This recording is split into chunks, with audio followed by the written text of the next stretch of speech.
Hello friends, welcome to the channel Gautam's Academy for Technical Education। मेरा नाम धीरज गौतम है और ये हमारी थर्मोडायनामिक्स की क्लास है। हमारे लास्ट लेक्चर में हम लोगों ने डिस्कस किया था इंट्रोडक्शन टू थर्मोडायनामिक्स और उस इंट्रोडक्शन में हमने सिस्टम को डिफाइन कर दिया था एंड साइमल्टेनियसली उस सिस्टम की उस डेफिनेशन के बेसिस पे हम लोगों ने सिस्टम को क्लासिफाई किया था। सिस्टम को थ्री पार्ट्स में हम लोगों ने डिवाइड किया था। System as a close system, as a open system and as isolated system. और हमें ये पता चल चुका था कि थर्मोडायनामिक्स में हमें करना क्या है। थर्मोडायनामिक्स में हमें क्या करना है, सिस्टम के थ्रू होने वाले एनर्जी इंटरेक्शंस की स्टडी करनी है और उन एनर्जी इंटरेक्शंस का सिस्टम के ऊपर क्या इफेक्ट पड़ रहा है, सराउंडिंग के ऊपर क्या इफेक्ट पड़ रहा है, ये स्टडी करनी है। मतलब अगर कोई एनर्जी इंटरेक्शन हो रहा है सिस्टम के through, energy that means either work और हीट। ठीक है, थर्मोडायनामिक्स में एनर्जी दो ही रूप में फॉर्म में मिलती है, either in form of work और इन फॉर्म ऑफ हीट। तो ये एनर्जी इंटरेक्शन सिस्टम से हो रहे हैं तो उसकी प्रॉपर्टीज की कैरेक्टरिस्टिक्स क्या चेंजेस आ रहे हैं, ये हमें यहाँ पर स्टडी करनी है इन थर्मोडायनामिक्स। किसी भी सब्जेक्ट को स्टडी करने के लिए सबसे पहले हमें अपना व्यू पॉइंट, हमारा अप्रोच सेट करना होता है कि हम किस डिटेल तक स्टडी करना चाहते हैं। ठीक है, डे टू डे लाइफ में भी हम लोग बहुत सारे प्रॉब्लम्स को सॉल्व करते हैं, बहुत सारे प्रॉब्लम्स का एनालिसिस करते हैं उन्हें सॉल्व करने के लिए, किसी न किसी सॉल्यूशन तक पहुंचने के लिए। और कई बार हम लोग सरफेस लेवल पर एनालिसिस करके सॉल्यूशंस फाइंड आउट कर लेते हैं और कई बार हम लोग डीप डेप्थ में एनालिसिस करने के बाद में उसका सॉल्यूशन फाइंड आउट कर पाते हैं। ठीक है, तो थर्मोडायनामिक्स में यही दो अप्रोचेस हमारे पास भी रहेंगे। एक सरफेस लेवल पे एनालिसिस कर लिया, ज्यादा दिमाग लगाने की जरूरत नहीं है, ज्यादा डेप्थ में जाने की जरूरत नहीं है। एंड सेकंड अप्रोच, इसके अंदर हम लोग फिनोमेना को समझने के लिए थोड़ी डेप्थ तक जाएंगे। ठीक है, तो बेसिकली वो जो दो व्यू पॉइंट्स हैं थर्मोडायनामिक्स की स्टडी में, वो है macroscopic view point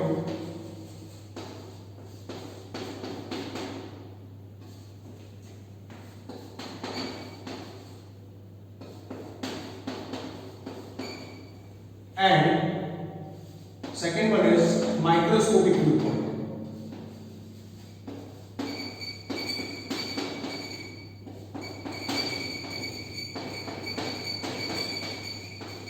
simple topics है।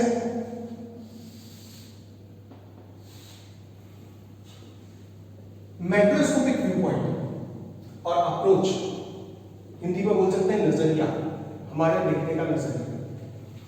हमें पता है कि जो सिस्टम होता है वो स्मॉल स्मॉल पार्टिकल से मिलकर बना होता है, स्मॉल स्मॉल मॉलिक्यूल से, एटम से मिलकर बना होता है और सिस्टम का बिहेवियर उन एटम्स के बिहेवियर पे डिपेंड करता है। सिस्टम की कोई भी प्रॉपर्टी, उसकी कोई भी कैरेक्टरिस्टिक्स उन एटम्स की एक्टिविटी का रिजल्ट होती है। अगर हम उस सिस्टम की प्रॉपर्टी को without considering the molecular activity determine करते हैं तो वो कहलाता है macroscopic view point. Simple, system की प्रॉपर्टी का calculation without considering the molecular activity और without considering the activity of individual particle. तो सिंपल यहां लिखते हैं हम लोग कि macroscopic view point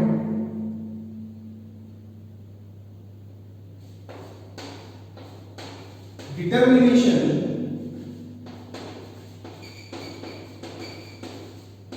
of system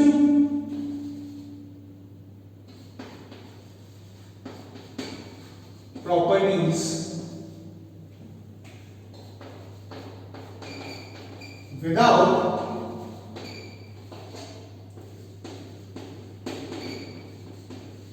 consideration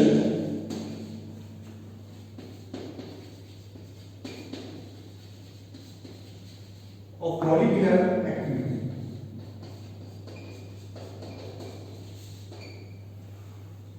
Similarly, अगर मैं सिस्टम की प्रॉपर्टी का कैलकुलेशन उसके पार्टिकल की एक्टिविटीज के बेसिस पे डिसाइड कर रहा हूं कि each and every small small particle क्या करता है और उस प्रॉपर्टी के अंदर उस स्मॉल पार्टिकल का कंट्रीब्यूशन कितना है, उन स्मॉल स्मॉल मॉलिक्यूलर एक्टिविटीज का कंट्रीब्यूशन कितना है, उसको ऑब्जर्व करते हुए अगर मैं सिस्टम की प्रॉपर्टीज और कैरेक्टरिस्टिक्स को डिफाइन करता हूं तो वो है मेरे लिए क्या, माइक्रोस्कोपिक व्यू पॉइंट। तो माइक्रोस्कोपिक व्यू पॉइंट्स में लिखेंगे, सेम लिख सकते हैं, determination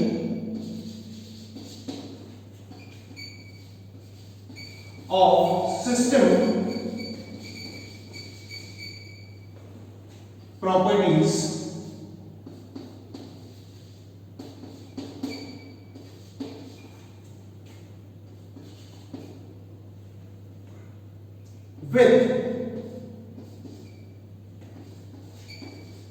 consideration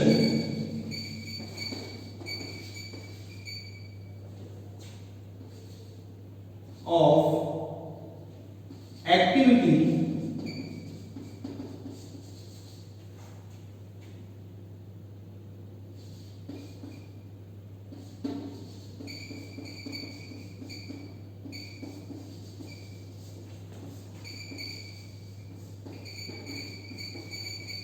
individual particles.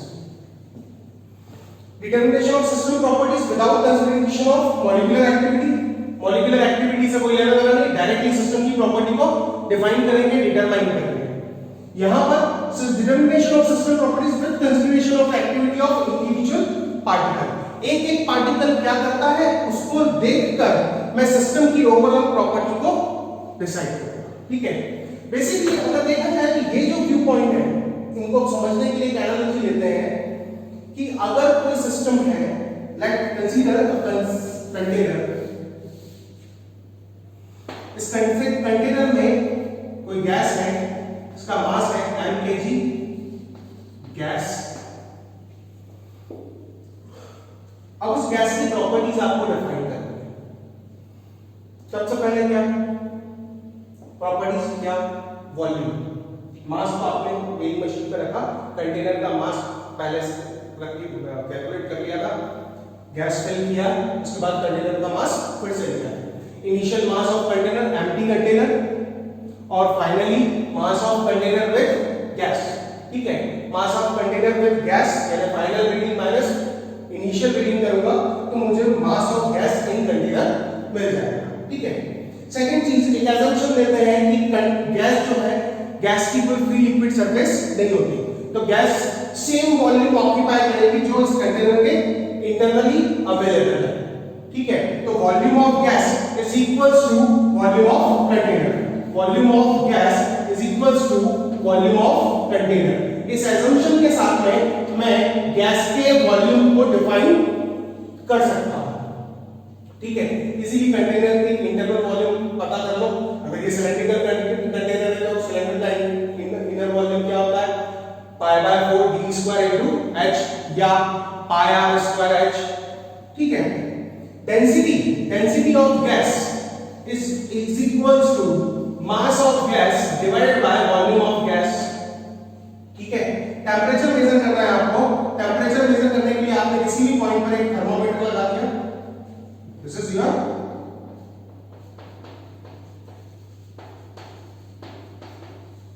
Thermometer, और इस पॉइंट ए पर थर्मोमीटर ने जो टेम्परेचर आपको रीडिंग दी है, आप ये अज्यूम कर लोगे कि सेम टेम्परेचर मेरे थ्रू आउट सिस्टम के अंदर अवेलेबल है। मतलब ए पॉइंट पे जो टेम्परेचर है is equals to temperature of point B.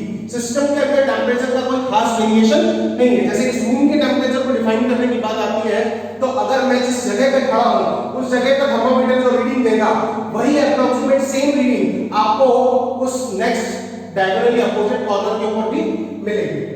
ठीक है, तो टेम्परेचर मेजर करके सिंपली थर्मोमीटर अप्लाई करके, प्रेशर मेजर करना है, मैं एक प्रेशर गेज अप्लाई कर देता हूं, एक प्रेशर गेज लगा दिया, प्रेशर गेज मुझे रीडिंग दे देगा pressure gauge reading pressure P, and again जिस पॉइंट पे प्रेशर गेज लगाया है पॉइंट C पर प्रेशर गेज लगाया है, मुझे पता है through out the room pressure of gas is approximately same. यहां भी जहां मैं खड़ा हूं वहां भी एटमॉस्फेरिक प्रेशर है और उस कॉर्नर के अंदर भी एटमॉस्फेरिक प्रेशर है, तो प्रेशर इस वेसल के अंदर कहीं भी वेरी नहीं कर रहा है। तो pressure at point C and C in any another point D, pressure at point C is approximately equal to pressure at point D। ठीक है, ये डेप्थ में कोई ज्यादा वेरिएशन नहीं है, तो डेफिनेटली प्रेशर में भी कोई खास वेरिएशन नहीं आएगा। Through out the vessel gas का प्रेशर भी क्या है, सेम है। A और B ये भी टेम्परेचर भी सेम है, प्रेशर भी equal, pressure at point B, pressure at point A, ये सारी चीजें भी सेम है। अब ये पूरी डिटरमिनेशन में जहां जहां मैंने प्रॉपर्टीज डिफाइन की, मैंने सिंपल इंस्ट्रूमेंट्स का यूज किया और प्रॉपर्टीज को डिटरमाइन कर दिया, उन्हें बता दिया।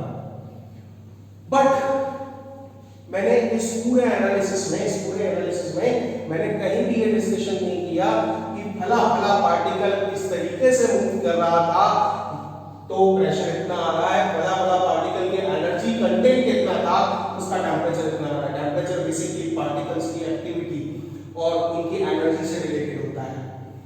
टेम्परेचर ज्यादा है, पार्टिकल्स की एक्टिविटी ज्यादा है, पार्टिकल्स की इंटरनल एनर्जी ज्यादा है। प्रेशर बेसिकली कैसे जनरेट होता है, जब पार्टिकल इस सिलेंडर की वॉल को फोर्स आउट करेंगे, जब पार्टिकल इस सिलेंडर की वॉल को फोर्स आउट करेंगे, बताते हैं कोई पार्टिकल मूव करके करते यहां धक्का मारेगा, ठीक है, और वापस चेंज होगा अपनी डायरेक्शन।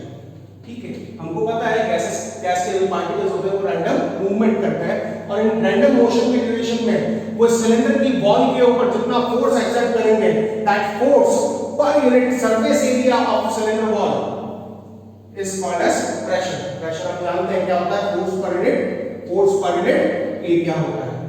ठीक है, लेकिन मैंने इस तरीके की कोई बात नहीं की। इनिशियली जब मैंने प्रेशर गेज को यूज करके प्रॉपर्टी मेजर किया, टेम्परेचर को थर्मोमीटर से मेजर किया, वॉल्यूम को इंटरनल वॉल्यूम अज्यूम करके मेजर कर लिया, डेंसिटी डिफाइन करके दे दी, डेंसिटी का रेसिप्रोकल करूंगा तो स्पेसिफिक वॉल्यूम डिफाइन करके दे दूंगा आपको, तब मैंने किसी भी मॉलिक्यूलर एक्टिविटी को कंसीडर नहीं किया। That is my macroscopic approach. यहीं पर अगर मैं बात करूं माइक्रोस्कोपिक अप्रोच की, जिसमें मैं सिस्टम के पार्टिकल्स की एक्टिविटी को कंसीडर करके किसी प्रॉपर्टी को डिटरमाइन करते हैं। सबसे सिंपल प्रॉपर्टी है प्रेशर को लेते हैं, प्रेशर की हेल्प से प्रेशर को डिफाइन करते हैं अगर माइक्रोस्कोपिकली। प्रेशर को डिफाइन करते हैं कैसे, माइक्रोस्कोपिकली। तो 11th क्लास में हम लोगों ने एक टॉपिक पढ़ा होगा काइनेटिक थ्योरी ऑफ गैसेस, और उसके अंदर प्रेशर का डिटरमिनेशन की जो कहानी थी वो कुछ ऐसी ही है।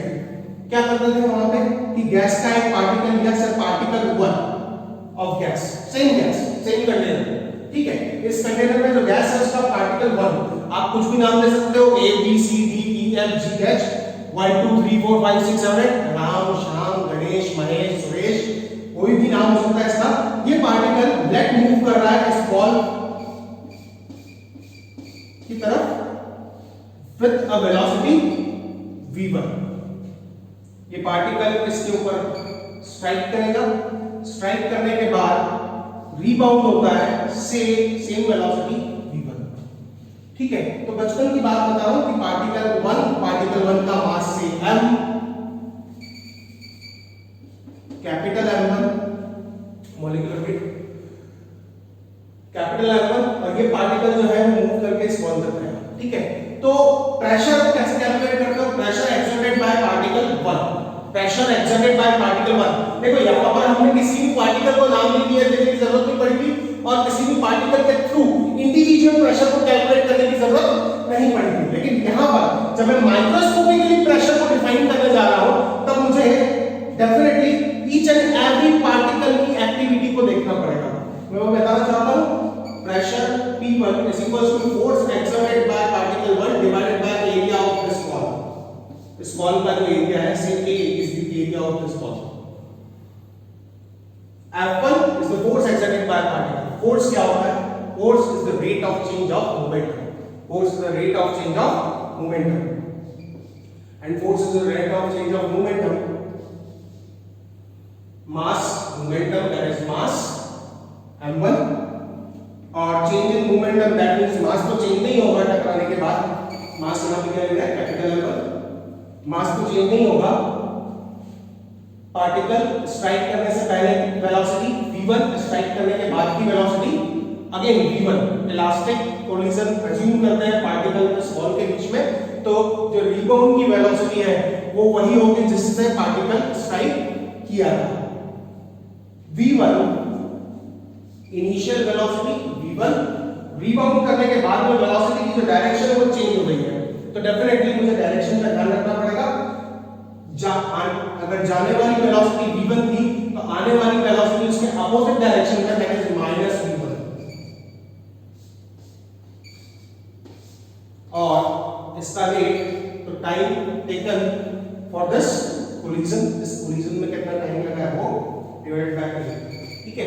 ये टाइम आप कैलकुलेट करते थे वहां पर वेलोसिटी देखकर और इस बॉल के अंदर जो डिस्टेंस ट्रैवल है वो देखकर, ठीक है। ये कहने की बात है कि F1 is the force exerted by particle 1।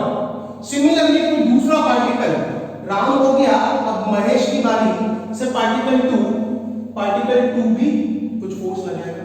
Similarly Suresh, Ganesh, Ramesh और कौन सा है, वो भी फोर्स एक्सर्ट करेंगे। हर पार्टिकल के थ्रू अप्लाइड फोर्स इसी तरीके से कैलकुलेट करने के बाद सबको ऐड अप करके मुझे टोटल प्रेशर मिलेगा। P net pressure is equals to pressure exerted by particle 1 plus pressure exerted by particle 2 plus pressure exerted by particle 3 plus pressure exerted by particle 4। इस तरीके से सम अप करके मैं कैलकुलेट कर सकता हूं, ठीक है। Let time taken in each collision is same, F1 F plus F2 plus F3 plus F4, इस तरीके से सबको सम अप करके टोटल फोर्स निकाले, डिवाइडेड बाय टोटल एरिया कर दिया, आपने प्रेशर कैलकुलेट कर दिया। कहने का मतलब ये है कि इतने सारे particles, millions and trillions of particles gas container के अंदर, और इतने सारे पार्टिकल्स के लिए इतना सारे डाटा का कैलकुलेशन इतना आसान काम नहीं है, ठीक है। लेकिन मैक्रोस्कोपिक स्टडी करते समय मुझे किस तरीके का अप्रोच रखना पड़ेगा वो मैंने आपको यहां बताया। मुझे हर इंडिविजुअल पार्टिकल के थ्रू प्रोड्यूस्ड इफेक्ट को कैलकुलेट करना पड़ेगा, एंड देन मैं उसको स्टैटिकली सम अप करूंगा, उनका एवरेज लूंगा या उनका मीन निकालूंगा, उनका मोड निकालूंगा या उनका मीडियन निकालूंगा, जो भी आपके एक्टिविटी के सेंट्रल टेंडेंसी होगी उसके बेसिस पे उनको मैं एनालाइज करूंगा। फाइनली आपको एक स्मॉल क्वांटिटी प्रेशर कैलकुलेट करके दूंगा, ठीक है। तो इतना बात समझ में आई हमें कि अगर मैं किसी सिस्टम का माइक्रोस्कोपिक स्टडी करता हूं तो मुझे large number of particle data के साथ में डील करना पड़ेगा, एज वेल एज मुझे ये भी पता होना चाहिए कि पार्टिकल्स के डिस्ट्रीब्यूशन कैसा है। माइक्रोस्कोपिक व्यू पॉइंट से मुझे ये भी पता होना चाहिए कि मॉलिक्यूलर डिस्ट्रीब्यूशन कैसा है, मॉलिक्यूलर अरेंजमेंट कैसा है, क्योंकि जब आपको रमेश, गणेश, सुरेश, महेश की पोजीशंस पता होगी तभी आप उसको प्रॉपर्टी को डिटरमाइन कर पाओगे। यहां पे आपको मॉलिक्यूलर एक्टिविटी से कोई लेना देना नहीं था। मैक्रोस्कोपिक स्टडी में हमें मॉलिक्यूलर एक्टिविटी से कोई लेना देना नहीं था, तो डेफिनेटली मुझे यहां पे मॉलिक्यूलर स्ट्रक्चर का नॉलेज होना जरूरी नहीं है। तो सेकंड चीज, यहां पर मुझे बहुत सारे डाटा के साथ डील करना पड़ेगा। यहां पर मुझे सिंपल अपना प्रेशर गेज लगाया, रीडिंग मिल जाएगी, मैं बोलूंगा यस सर प्रेशर इतना है, टेंपरेचर इतना है, दैट्स ऑल, ठीक है। तो बेनिफिट क्या है इसके, लेस डेटा के साथ डील करना है। सेकंड चीज इजी कैलकुलेशंस है, यहां पर लार्ज डेटा के साथ डील करना है, स्टैटिस्टिक्स अप्लाई करना है, मीन, मोड, मीडियन जो बचपन में पढ़ा था वो यहां पर अप्लाई करना, पहला आपको प्रॉपर्टीज मिलेंगी। सेकंड, आपको मॉलिक्यूलर स्ट्रक्चर भी नोन होना जरूरी है, ठीक है। तो मुझे लगता है इतना सफिशिएंट है कि what is your microscopic approach and what is your microscopic approach. ये बहुत सिंपल है और पुराने टाइम में ऐसा ही होता था, ठीक है। ज्यादा नॉलेज तो था नहीं मॉलिक्यूल, है थर्मोडायनामिक्स जब इंट्रोड्यूस हुआ था तब तक हमें मॉलिक्यूल, एटम, ये सारी चीजें पता चल चुकी थी, हमें पता था सब कुछ, क्योंकि थर्मोडायनामिक्स 19वीं सेंचुरी में डेवलप हुआ है और एटम हम लोग 17वीं और 18वीं सेंचुरी से हम लोग बात करते हैं, तो हमें सारी चीजें पता थी। लेकिन फिर भी इनिशियल थर्मोडायनामिक्स के जो पीरियड था उसमें हम लोग इसी तरीके से प्रॉपर्टीज को कैलकुलेट करते थे, कैसे, मैक्रोस्कोपिकली। और इसीलिए इस टाइप से जब स्टडी करते हो तो उसे आप क्लासिकल स्टडी भी कहते हैं या क्लासिकल थर्मोडायनामिक्स भी कहते हैं। और इसके अंदर हम लोगों को स्टैटिस्टिक्स के साथ यूज करना है तो इसे स्टैटिस्टिकल